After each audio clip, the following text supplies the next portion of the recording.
नमस्कार, प्रयास online YouTube channel पर आपका एक बार फिर से स्वागत है। कल की क्लास में हम चर्चा कर रहे थे पदबंध के बारे में। बहुत इंपॉर्टेंट टॉपिक है पदबंध।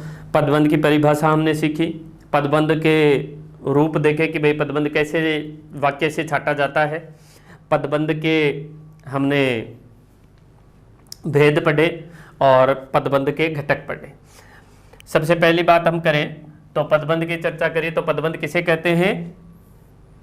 जब किसी वाक्य में एक ही शब्द के द्वारा एक ही कार्य को एक से अधिक शब्दों के द्वारा कर लिया जाता है तो उसे क्या कहा जाता है? पदबंध कहा जाता है। पदबंध के घटक कितने थे? 2 घटक थे। कौन कौन से थे? शीर्ष घटक और आश्रित घटक।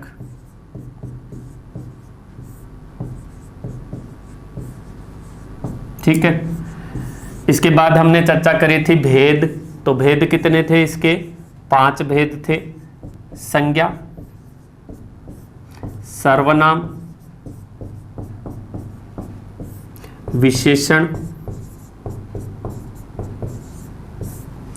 क्रिया और क्रिया विशेषण।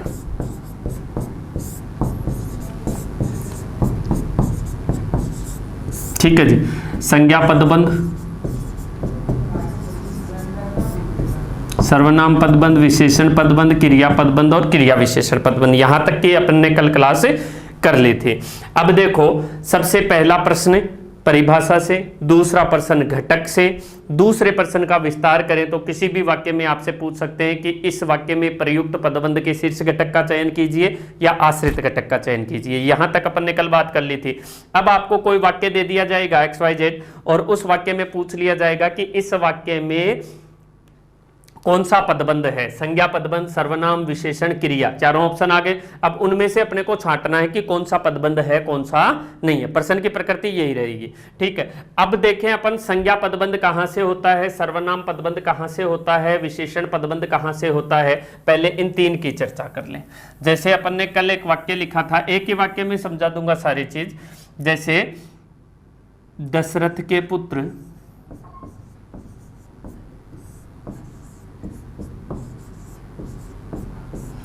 राम ने धनुष तोड़ा। दशरथ के पुत्र राम ने धनुष तोड़ा, ये वाक्य दे दिया आपको। और ये वाक्य देकर पूछ लेता है कि इस वाक्य में पदबंध का चयन कीजिए।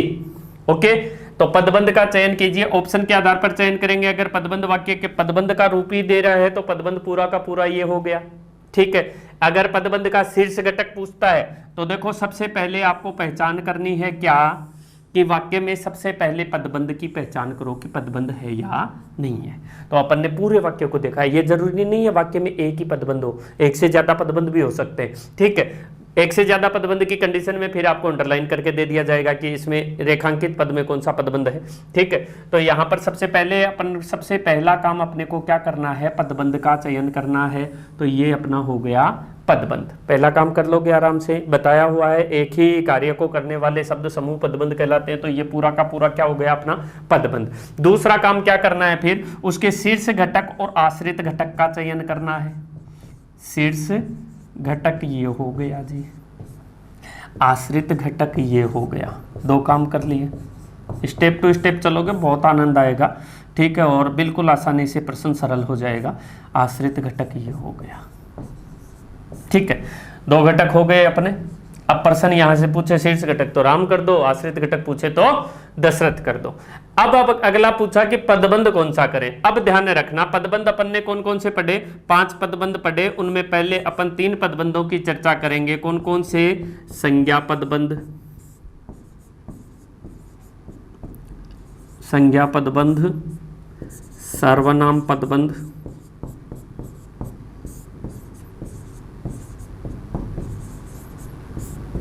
और विशेषण पदबंध।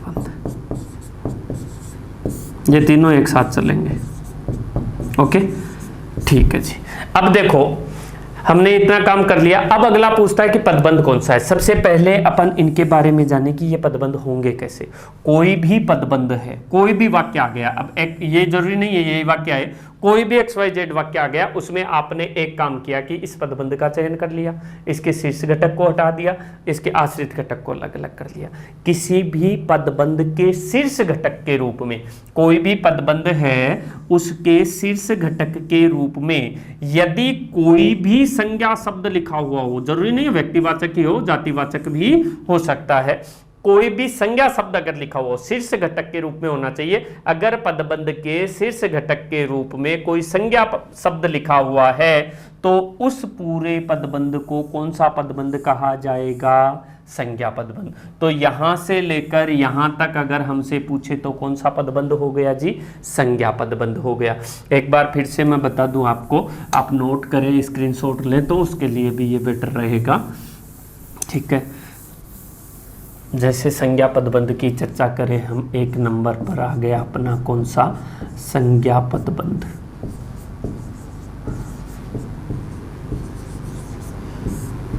ठीक है, किसी पदबंध के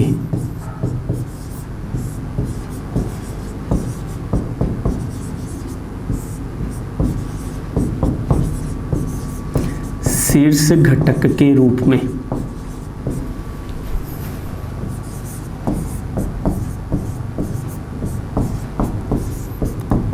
यदि कोई संज्ञा शब्द लिखा हो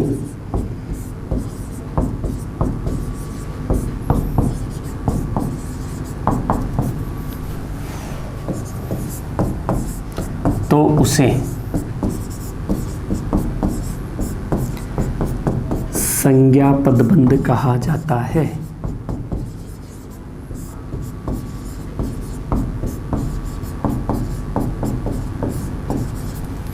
तो उसे संज्ञा पदबंध कहा जाता है। अब हम चर्चा करें, जैसे दशरथ के पुत्र राम,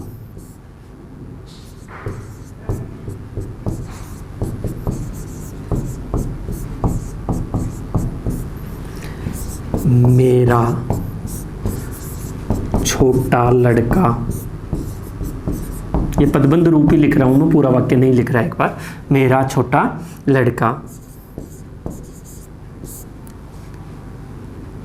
एक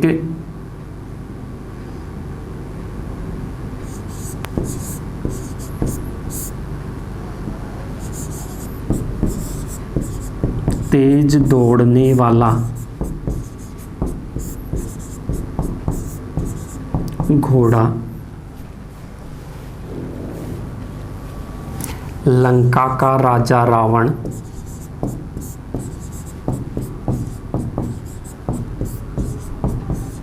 ये सारे क्या हैं? पदबंध है। पूरा का पूरा पदबंध बना यहाँ तक, पूरा का पूरा पदबंध बना यहाँ तक, पूरा का पूरा पदबंध है ये, पूरा का पूरा पदबंध है ये, क्योंकि यहाँ वर्णन घोड़े का कर रहे हैं, यहाँ रावण का कर रहे हैं, यहाँ लड़के का कर रहे हैं, यहाँ राम का कर रहे हैं। अब यहाँ पर अपन शीर्ष घटक की चर्चा करें इन पदबंधों में, तो राम शीर्ष घटक हो गया पहले पदबंध का, दूसरे पदबंध का लड़का शीर्ष घटक हो गया, तीसरे पदबंध का घोड़ा शीर्ष घटक हो गया, चौथे पदबंध का रावण शीर्ष घटक हो गया। ये शीर्ष घटक हो गए। अब शीर्ष घटक के रूप में, किसी भी पद के शीर्ष घटक के रूप में यदि संज्ञा शब्द लिखा हुआ तो राम, लड़का, घोड़ा, रावण सारे संज्ञा शब्द हैं या नहीं है? संज्ञा शब्द है, तो ये पूरा का पूरा पदबंध क्या माना जाएगा? संज्ञा पदबंध माना जाएगा। ओके, दूसरी बात करें सर्वनाम पदबंध की, यहीं से समझा दूंगा आपको।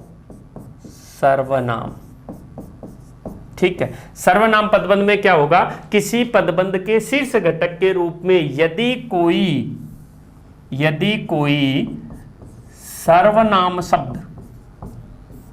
सर्वनाम शब्द लिख दिया जाता है या लिखा होता है तो उसे सर्वनाम पदबंध कहा जाता है। क्या कह दिया जाता है? सर्वनाम पदबंध कह दिया जाता है। ओके, या फिर मैं एक काम करूं, दूसरी फाइल ही तैयार कर दूं आपके लिए। संज्ञा पदबंध हो गया ये, सॉरी ये संज्ञा पदबंध, फिर दोबारा रिवाइज करेंगे तो अपने को दोबारा नहीं लिखना पड़ेगा। संज्ञा, अगले पर चले, सर्वनाम पदबंध। सर्वनाम पदबंध में क्या होगा? ठीक है, शीर्ष घटक के रूप में या पदबंध के शीर्ष घटक के रूप में आप स्क्रीनशॉट लो तो भी आपके समस्या नहीं हो। पदबंध के शीर्ष घटक के रूप में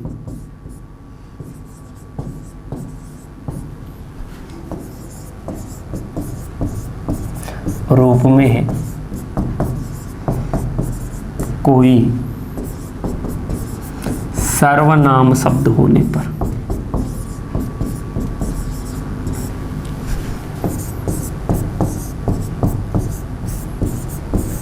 ओके, पदबंध के शीर्ष घटक के रूप में यदि कोई सर्वनाम शब्द होगा तो कौन सा पदबंध माना जाएगा? सर्वनाम पदबंध माना जाएगा। जैसे अभी कल मैंने आपको बताया, सदा प्रसन्न रहने वाले आप, सदा पढ़ते रहने वाला,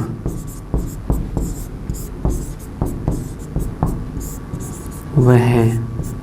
ओके, यहां पर अगर शीर्ष घटक देखें तो अंतिम शब्द शीर्ष घटक होता है। ठीक है, अंतिम शब्द आप, वह, ये संज्ञा शब्द नहीं है। कैसे शब्द है? सर्वनाम शब्द है। तो ये पूरा का पूरा पदबंध क्या हो गया? सर्वनाम पदबंध हो गया। किसी भी पदबंध के शीर्ष घटक के रूप में यदि संज्ञा शब्द लिखा हुआ है तो संज्ञा पदबंध कर देंगे उसको, और यदि किसी पदबंध के शीर्ष घटक के रूप में सर्वनाम शब्द लिखा हुआ है तो उसे क्या कर दिया जाएगा? सर्वनाम पदबंध कह दिया जाएगा। अब करें तीसरे की चर्चा। कौन से की? विशेषण पदबंध की। विशेषण पदबंध में क्या होगा? कोई भी संज्ञा और सर्वनाम पदबंध, दोनों पदबंध है, संज्ञा पदबंध देख लो चाहे सर्वनाम पदबंध देख लो, उसके शीर्ष घटक को छोड़कर, ये शीर्ष घटक है, इसको अपन ने छोड़ दिया, शीर्ष घटक को छोड़कर शेष जो आश्रित घटक होता है वो आश्रित घटक ही क्या माना जाता है? विशेषण पदबंध माना जाता है। अब ये विशेषण पदबंध क्यों माना गया? क्योंकि यहां पर देखो, कोई भी शब्द विशेषण कौन कहलाता है? संज्ञा और सर्वनाम की विशेषता बताने वाला। तो यहां संज्ञा शब्द है राम, राम की विशेषता बताने वाला पदबंध का रूप कौन सा है? दशरथ का पुत्र है वो, आपका बड़ा भाई नहीं है, आपका छोटा भाई नहीं है। वो कौन सा राम की चर्चा कर रहे हैं अपन? यहां पर दशरथ के पुत्र राम की चर्चा कर रहे हैं। लड़का, लड़का कोई भी हो सकता है, लेकिन यहां कौन से लड़के की बात कर रहे हैं? मेरे छोटे लड़के की बात कर रहे हैं, तो ये इसकी विशेषता बता रहा है। घोड़ा, अब घोड़ा कोई भी हो सकता है, लेकिन मुझे कौन सा चाहिए? तेज दौड़ने वाला चाहिए, तो तेज दौड़ने वाला इस घोड़े की विशेषता बता रहा है, इसलिए ये विशेषण पदबंध हो गया। ठीक है, यहां रावण, कौन सा रावण? लंका का राजा रावण। तो ये क्या कर रहे हैं? मुख्य शीर्ष घटक की विशेषता बता रहे हैं। तो शीर्ष घटक कौन कौन से? संज्ञा और सर्वनाम, दो घटक। शीर्ष घटक के रूप में संज्ञा शब्द आ गया, शीर्ष घटक के रूप में सर्वनाम शब्द आ गया। तो पूरे को अंडरलाइन करें या पूरे को इन्वर्टेड कोमा में दे, तब तो क्या हो जाएगा? संज्ञा पदबंध या फिर सर्वनाम पदबंध हो जाएगा। लेकिन उन्हीं में अगर अपने से पूछे कि ये कौन सा है, तो ये विशेषण पदबंध। ये सारे के सारे कौन से हो गए? इसको लास्ट वाले को छोड़ दो, शीर्ष घटक को, आश्रित घटक सारे के सारे कौन से हैं? विशेषण पदबंध। आगे वालों पर चर्चा करें तो सर्वनाम में ये दो वाले शीर्ष घटक को छोड़ दो, इतना अपने लिए आए केवल, ठीक है, या इतना अपने लिए आए, तो ये भी कौन सा घटक हो गया? कौन सा पदबंध हो गया? विशेषण पदबंध हो गया। आई बात समझ में? पहली बात, पदबंध के शीर्ष घटक के रूप में कौन सा हो? संज्ञा शब्द हो, क्या माना जाएगा? सर्वनाम, संज्ञा पदबंध। पदबंध के शीर्ष घटक के रूप में कैसा शब्द हो? सर्वनाम शब्द हो, तो कौन सा माने? सर्वनाम पदबंध। पदबंध के संज्ञा और सर्वनाम पदबंध के शीर्ष घटक को छोड़कर जो आश्रित घटक होता है, उस आश्रित घटक में हमेशा कौन सा होगा पदबंध? विशेषण पदबंध हो जाएगा। आगे चले, अब कौन सा पदबंध? क्रिया पदबंध। तीसरा पदबंध, तीन पदबंध अपने हो गए, चौथा पदबंध आया कौन सा? क्रिया पदबंध। हाँ जी,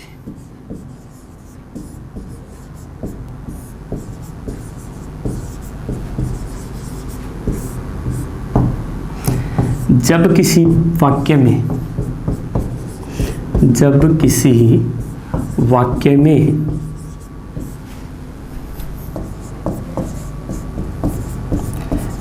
एक से अधिक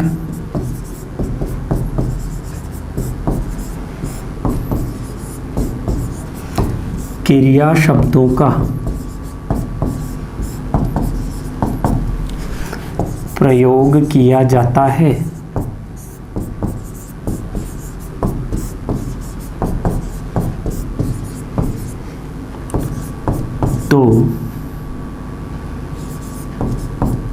उन क्रिया शब्दों के समूह को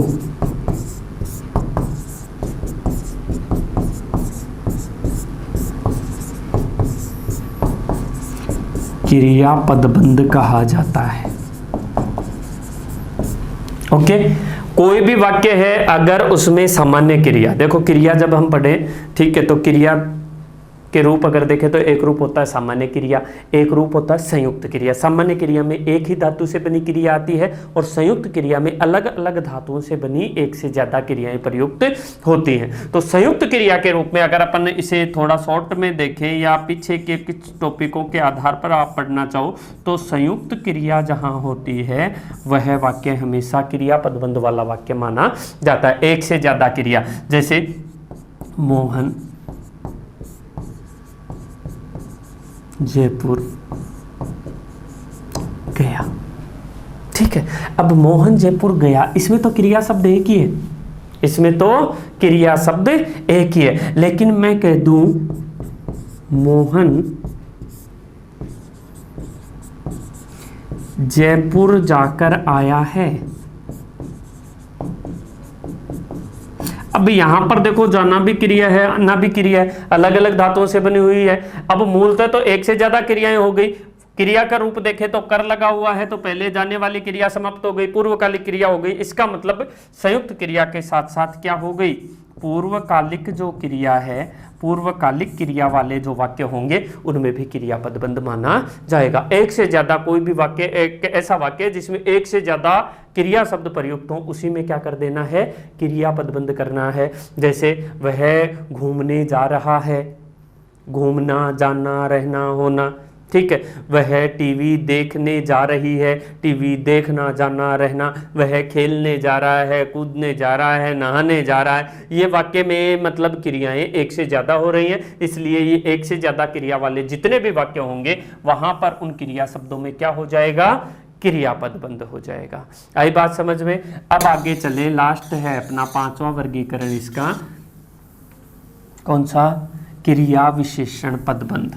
अब देखो संज्ञा और सर्वनाम की विशेषता बताने के लिए जो शब्द समूह आते हैं ना, वो तो हो जाते हैं विशेषण।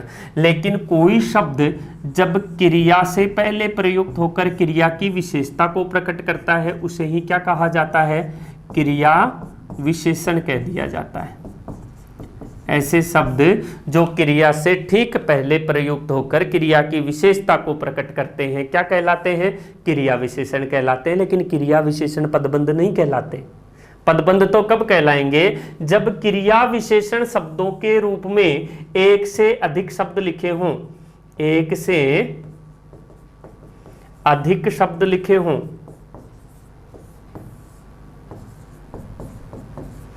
क्रिया विशेषण के रूप में एक से अधिक शब्द लिखे हुए हों तो वहां पर क्रिया विशेषण पदबंध हो सकता है। जैसे तुम यहां बैठो, बैठना क्रिया है, क्रिया की विशेषता बता रहा, स्थान का बोध करा रहा है। ये यहां तो स्थानवाचक क्रिया विशेषण हो गया, लेकिन यहां अकेला ही तो है, अकेला है, इसका मतलब क्रिया विशेषण तो है, क्रिया विशेषण पदबंध नहीं है। लेकिन मैं यहां कह दूं कि मैं ऊपर के कमरे में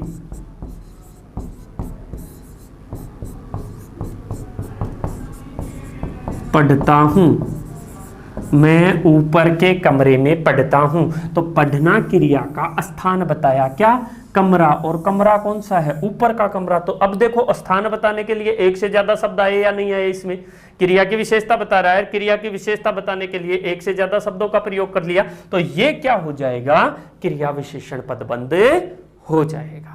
मतलब क्रिया विशेषण, क्रिया की विशेषता, आप क्रिया की विशेषता कैसे बताई जाती है, स्थान से बता सकते हो, समय से बता सकते हो, क्रिया करने के ढंग से बता सकते हो, ठीक है। क्योंकि क्रिया विशेषण के कितने भेद माने जाते हैं, 4 भेद माने जाते हैं, स्थानवाचक क्रिया विशेषण, कालवाचक क्रिया विशेषण, परिमाणवाचक क्रिया विशेषण और रीतिवाचक क्रिया विशेषण। अब उनमें कोई भी चीज अगर एक से ज्यादा हो रही है तो फिर अपन देख सकते हैं, ठीक है। अब मैं चर्चा करूं तो आप बता सकते हो, एक बार रिवाइज कर दूं फिर कुछ वाक्य आपको बताऊं, उनमें अपन देखते हैं। सबसे पहली बात, संज्ञा पदबंध कहते किसे हैं? एक से ज्यादा वाक्य, वाक्य में एक ही कार्य को करने के लिए एक से ज्यादा, जब किसी वाक्य में एक ही कार्य को करने के लिए एक से ज्यादा शब्दों का प्रयोग किया जाता है तो उस शब्द समूह को क्या कह दिया जाता है? पदबंध कह दिया जाता है, पहली बात। फिर दूसरी बात, पदबंध के घटक। तो पदबंध के घटक कितने होते हैं? दो। कौन कौन से? शीर्ष घटक और आश्रित घटक।